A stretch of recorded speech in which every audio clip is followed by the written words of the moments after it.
Hey everyone, welcome back to Pine Hollow out of Diagnostics. Today I'm hoping we can get this truck running just right and let the customer have it back. Haven't done the fix yet, but let's see where we're going here. So, PROM chips. I spent about 3 hours online researching the wonderful world of throttle body injection by GM, and you know that's what the problem is. Really, is the fuel trims are off, the idle speed is way off. The problem started when he did the engine swap. The original chip is still in there. We can actually verify that using the scanner, and it was reprogrammed by somebody somehow. Again, we just want the correct chip for a stock 5.7 liter with the stock 5.7 injectors in this computer. So let's I'll show you the information that I found and what parts we actually needed to buy. So you can spend hours on the internet, especially if you're kind of unfamiliar with the throttle body injection systems and what calibrations they have and the hundreds of different chips that can be installed in these trucks. There is a lot of information online, so you have to sift through it and find sites like these. This is Dynamic EFI Gearhead, EFI Chip Tuning, EFI Conversions.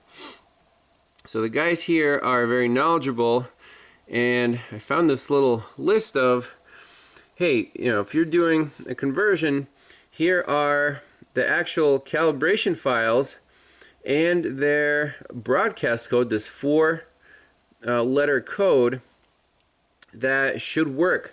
So if we look at 5.7 liter auto, it says ASDU. Okay. Then I found another site, a huge spreadsheet of these codes. I mean, there are literally thousands of these chips available, and you know, for every model it has to be very specific, not only engine displacement, but hey, what kind of emissions does it have? We have federal emissions, not California. Is it two-wheel drive or four-wheel drive? Is it automatic or manual? You can see how many combinations there are, and then for each year they release a new chip. So how close can we get to this truck? It's a 91, you know, K1500 with the 5.7. We're going to pretend that it's a stock 5.7 liter, no modifications, federal emissions. And if we narrow this down, Excel is pretty nice, and we can filter by all the columns here. So we'll select 5.7 liter. Okay. We'll select automatic. Okay. Transmission type is MD8. Verified that. Okay. And the engine is the L05. So the older engines like 1986, that's too old for us. We want L05. Okay. So that's from 87 and on. So if we filter by, you know, sort smallest to largest, or largest to smallest, so all the way to 92 they use these chips, and ours is a 91. See, I highlighted it.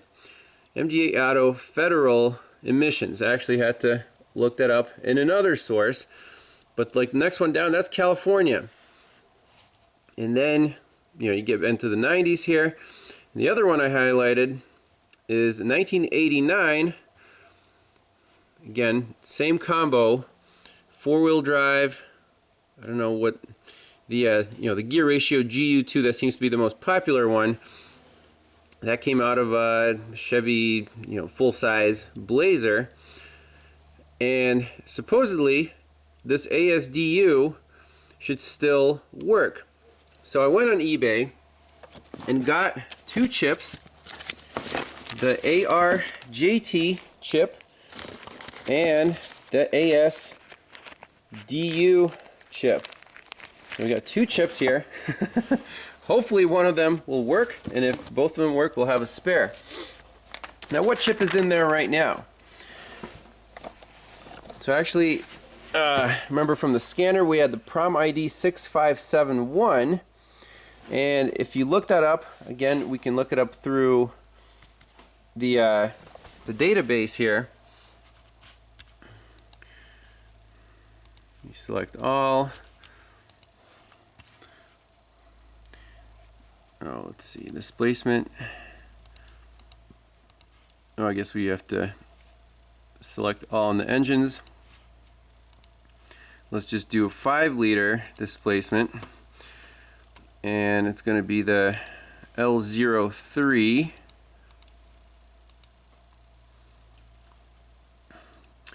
And this PROM ID and scan ID. So the scan ID is the one that says 6571. And if we sort from smallest to largest, 6571, we can highlight this row right here. Actually, two of them say 6571. So the one from 1991 is an ARPB. I haven't opened the computer yet, so that's what we're expecting to find. And that's the federal NA5 emissions package. Okay?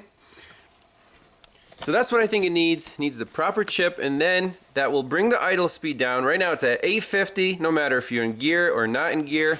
The spec I found here in this huge repair manual, 5.7 liter, under 8,500 pounds, is 600 in neutral and 525 in auto. And your IA counts, that's pretty cool. It gives you the desired IA counts, is 5 to 30. So we're on the lower end, but we're still in control of the idle.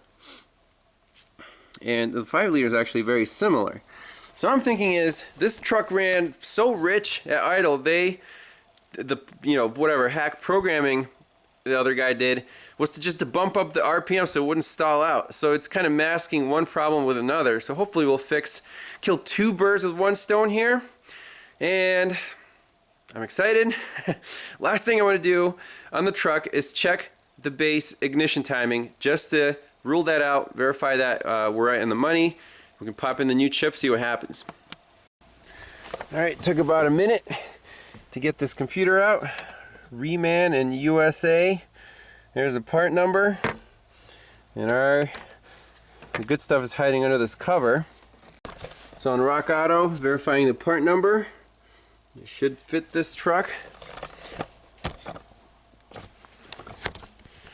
So let's see what's inside.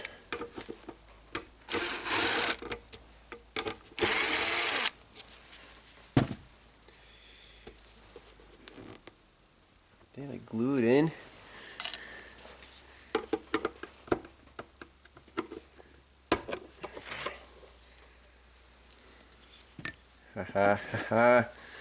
There it is. That's the original chip in there. This is the PROM ARPB, and is that what we guessed? Sure enough, ARPB. That matches our displayed scan ID. You gotta take this thing out, and this is the CalPack. This is like a limp home chip. Not gonna touch that. This is the one that controls everything. Alright, so we don't want to mess anything up here. So here's our PROM chip. And remove ECM excess cover. PROM removal tool. Wonder if we can improvise there. Remove PROM using rocker type removal tool. Engage one end of the PROM carrier with the hook end of the tool. Press in the vertical bar end of the tool and rock the engaged end of the PROM carrier up as far as possible. Okay, so basically just be careful. Inspect the reference end of the PROM carrier and set it aside. Do not remove the PROM from the carrier. Notch in the PROM is reference to a small notch in the carrier. Anytime the PROM is installed backwards, ignition switch is turned on, PROM is destroyed. Boom. Don't want to do that either. Install PROM by pressing it. Okay, well, it should be straightforward enough. I'm kind of nervous here. Let's take off the gloves. Here's our new ARJT chip. Okay, that's what it looks like. There's a little notch on the inside of the chip, notch in the carrier. So I don't know, I'm just gonna try to go in here with my fingers, look at the picture.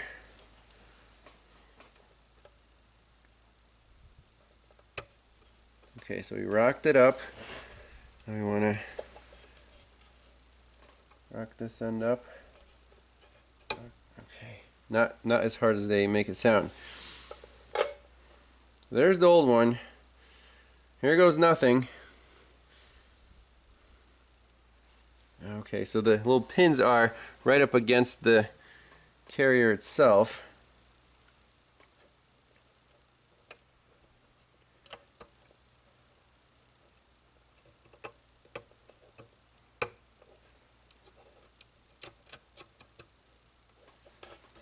That's it. ARJT installed. ARPB is the original chip. We'll put it in here. Close this sucker up. If this is the fix, then it'll be pretty amazing.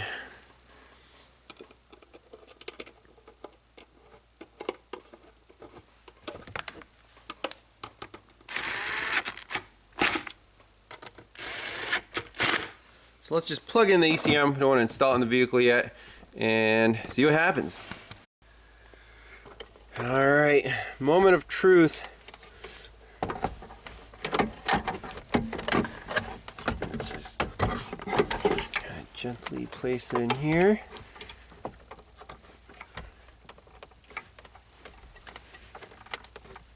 There's one.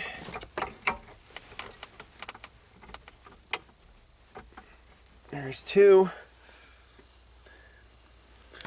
I don't know. Let's see if it runs.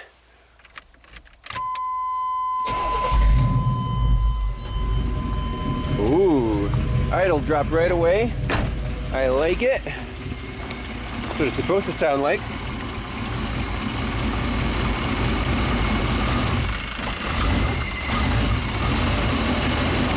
I was relearning something.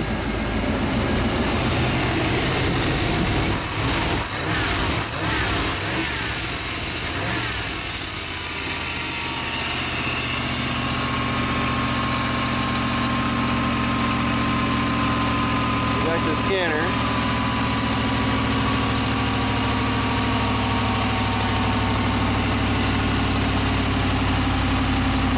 Look at our IAC position. Integrator, block learn. It's warming up. 6291 is the new PROM ID.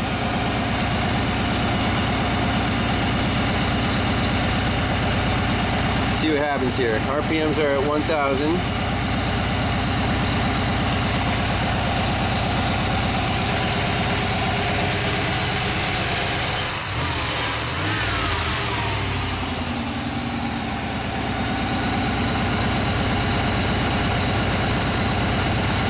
Oh, we didn't do the ignition timing check, but we can do that in a little bit.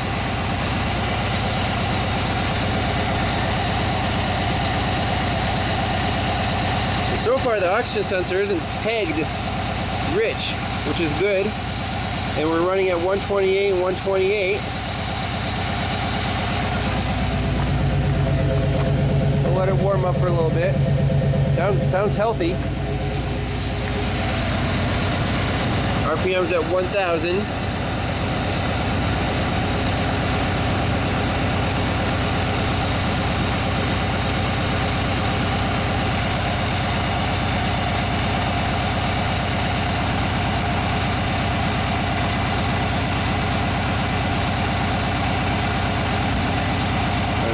Tell much by the ignition waveforms there. The oxygen sensor is climbing. Closed loop. See what the integrator's doing. Taking some fuel away.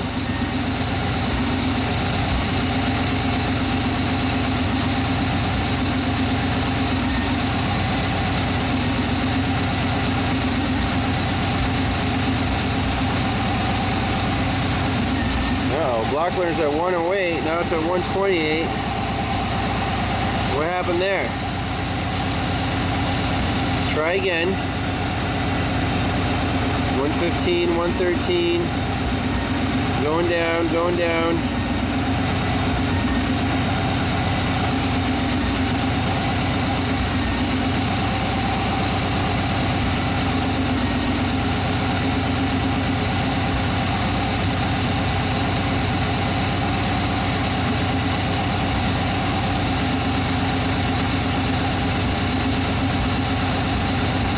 Fuel control now, it looks like.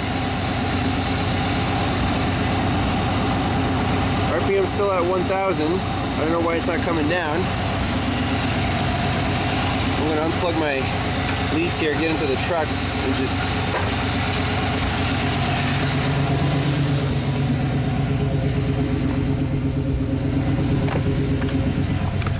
I really got to take this thing for a spin. Ugh.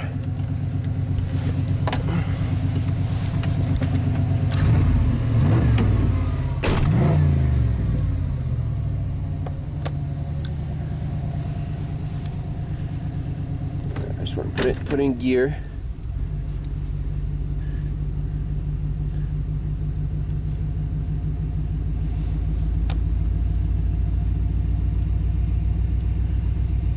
Why is that RPM climbing like that?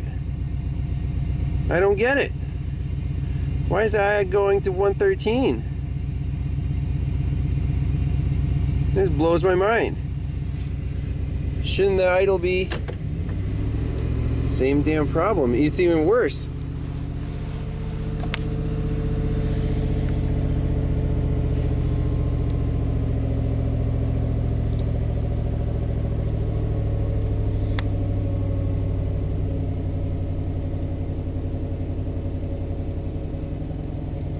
How is that possible?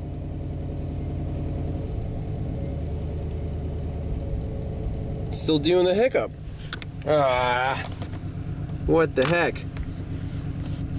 Sorry about the glare. I'm a little disappointed here. We're at 1,000. We're not dropping below that. Block learn's still negative. This thing's going negative. Give it a little throttle. See how it does.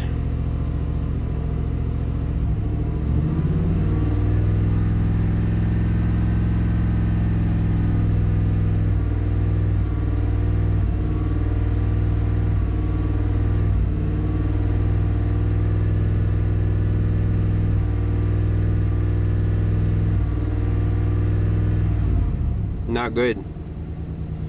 Let's double check the ignition timing. Why not? So for this base timing ignition test, there's the wiring diagram of the ignition control module. So there are 4 wires that connect the ECM to the module. We have EST, reference, bypass, and reference low. Now for this system, I know Scanner Danner did a fantastic walkthrough on how the GM bypass ignition system works.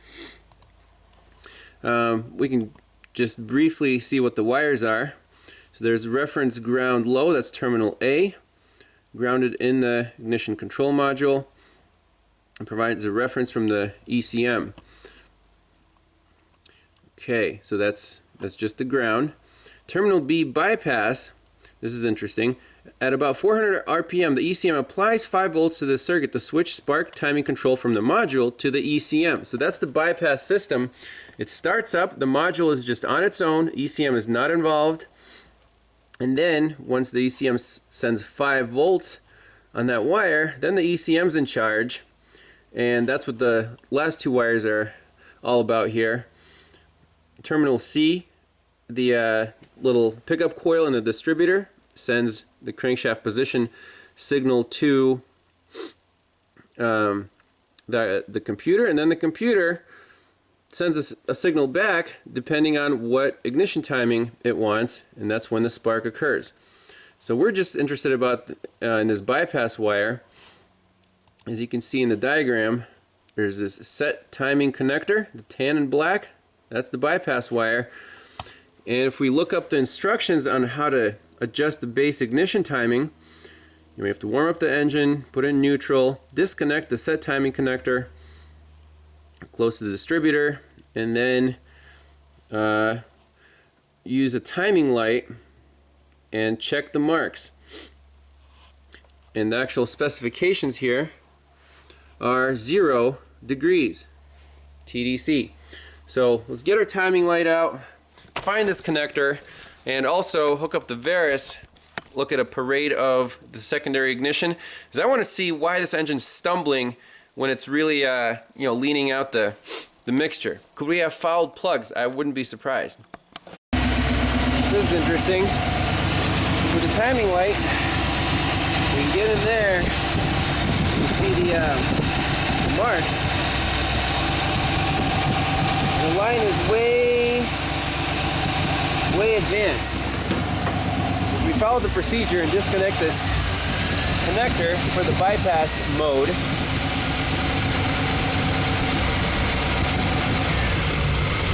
the RPM's changed.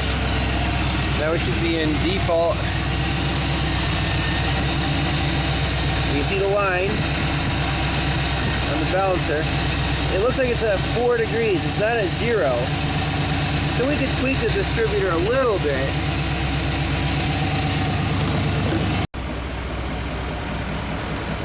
So I got the truck idling at 600 RPM. I disconnected the IAC right here, turned down the throttle screw. IAC is closed, disconnect it, turn down the idle screw. I just want to see if this engine can idle,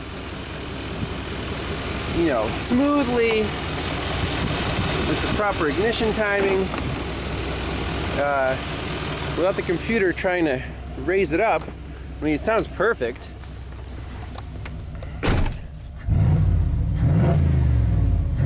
Great throttle response. Let's see, shut her down.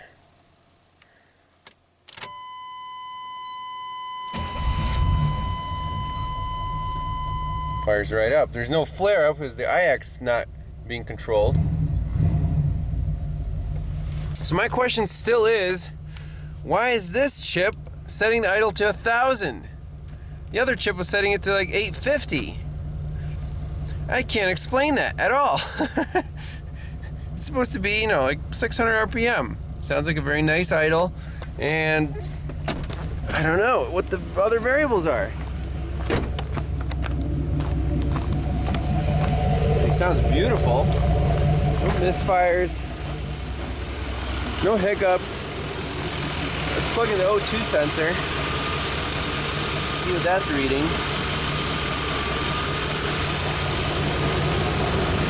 It's reading rich.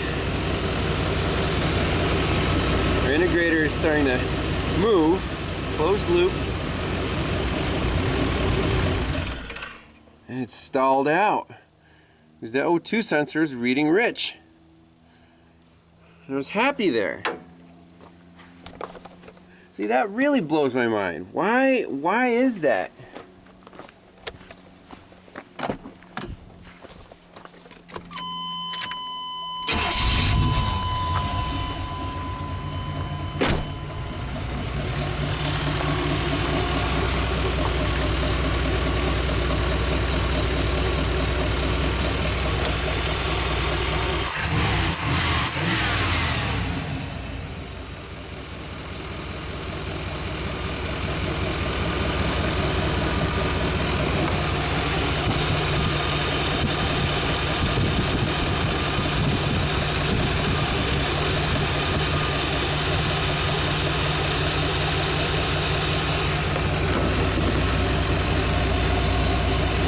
Integrator's dropping again. Look at the O2. Doesn't like it. Block clearance at 112. And right around. Not enough fuel, not enough fuel.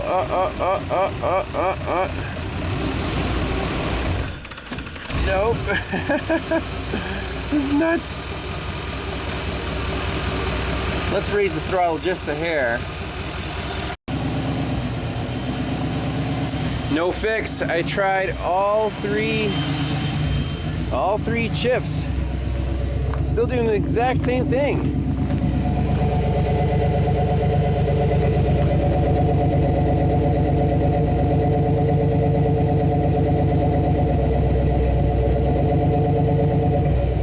Unstable.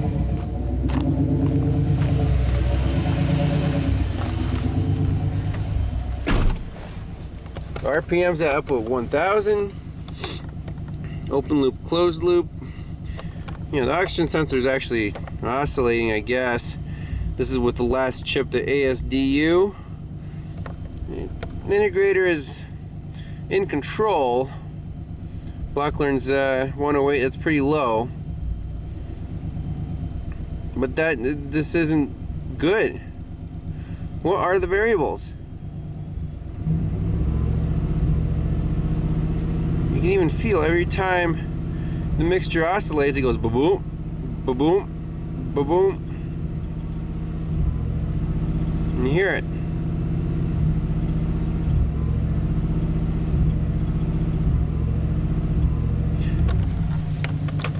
So I guess we're back to, can we believe the oxygen sensor? I think these aftermarket manifolds, it's just in the wrong spot and it's not feeling the right mixture. As weird as that may sound, you know, it's pulsing or it's only feeling, hard to explain. But it's staying rich until the thing is so leaned out, it stumbles. It's just misreporting. I think because of the location of it. Can we try putting the oxygen sensor further down after the Y pipe connection? It's a possibility, but it wasn't the PROM chip, I guess.